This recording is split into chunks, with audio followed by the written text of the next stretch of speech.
Hey guys, Paul here from BL Physio, and we're here at Sunny Coast 70.3. We've got the age groupers coming through now, but basically what I want to do today, we're looking at your Achieving Goals series. I just want to talk quickly about length for running, and it's a really good question. Alvin, one of our great friends, has actually posted it, that he wants to know, he wants to improve his running. Should he go through a systematic stretch routine to improve running efficiency, or is it detrimental?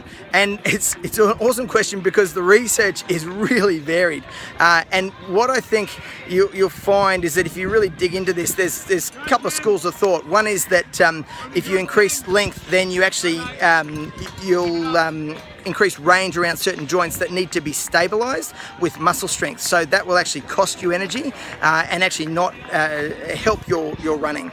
The other thought is that you want to actually make yourself systematically longer, so you become a more efficient postural runner, and some of the research coming out of Japan is actually showing us that if we look at a stretch program for running, then we actually decrease our VO2 at all speeds, so right up to the high speeds, and the control group actually had a detrimental effect, particularly at your higher speeds. They were less efficient from a VO2 perspective. So that's one study. We need to wait for more. What I like about that research is that they also talk about the concept of equilibrium, and I think that's the key, and that this is going to be a horses for courses type of question. So what we want is a balanced body.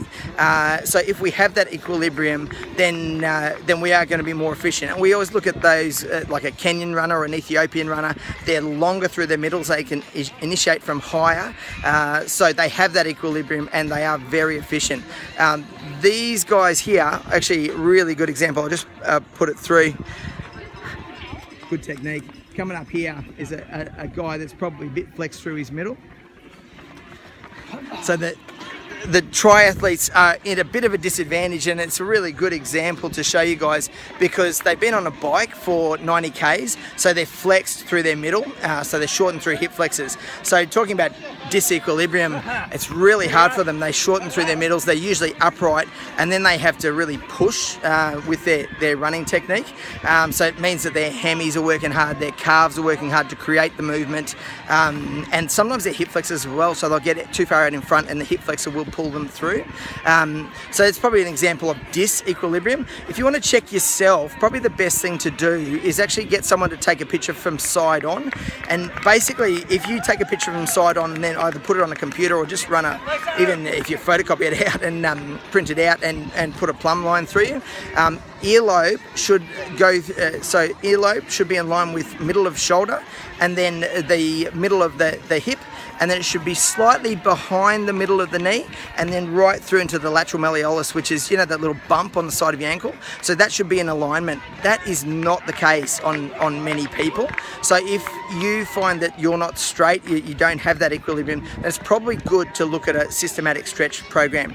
The key being, don't just target your legs, so target your whole body. So think of it as that overall approach. So you think about your neck, which seems bizarre for running, but you also think about chest, shoulders, hip flexors especially, and we'll go through hip flexors in a lot of detail later on with you guys, because it's one of the real keys. If you can be long through your middle, through those hip flexors, then you can initiate movement from higher in your body, and that's what a Kenyan would do. They would initiate higher, so it actually changes their lever arm. They don't just initiate from their hips, which is what, say, a lot of these guys are doing today.